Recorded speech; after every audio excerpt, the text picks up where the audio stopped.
Welcome back, everyone. Exactly 1 week after El Paso voters approved some of the county's multi-million-dollar bond propositions on the ballot, county commissioners are now looking at the next steps. KFOX 14 News at 9's Eileen Herrera in the studio tonight with the options that the county has when it comes to issuing the debt and how it could impact you. Eileen.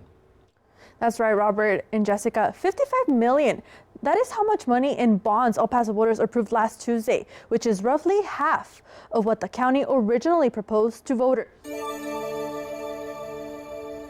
Now let's take a look at the capital improvement bond. The El Paso County proposed 5 different propositions, which included at least 5 different projects. As we begin working on implementing the projects that were authorized by voters, want to ensure that we are conveying all that information to the public at large. El Paso County voters approved Proposition A, B, and E that belong to parks and recreation upgrades, a new medical examiner's office, and the first county animal shelter. In total, El Pasoans approving just a little bit over $55 million for the bond projects. El Paso County Commissioners now considering the bond timeline.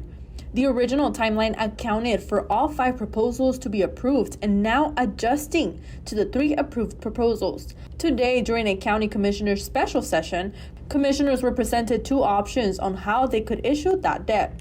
Option 1 includes a single bond issuance during the spring of 2025, which will be the whole total. And option 2 includes 2 rounds of debt issuance. We're hoping that the Commissioners Court can have a discussion to provide direction on what a lot of those options can look like so that we can ensure that we're adhering to all federal rules about related to the issuance of tax-exempt debt. Now, if county commissioners decide to split the issuing of the debt, this is what it would look like. Next spring, they would issue a little over $52 million, and the next spring of 2027, issue the remaining amount of $102.6 million.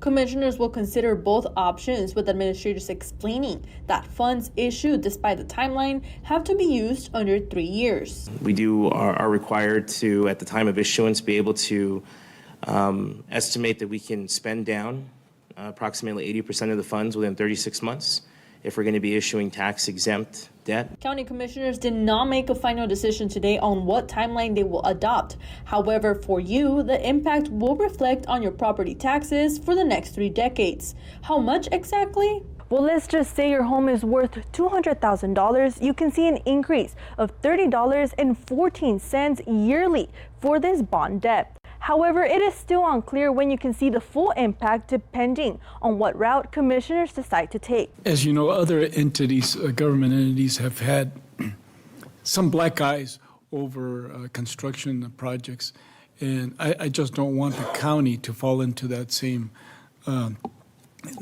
area. Now, county commissioners are set to meet again this coming Monday and consider financing timelines and the plan of finance. I'm reporting live in the studio tonight. Eileen Herrera, back to you.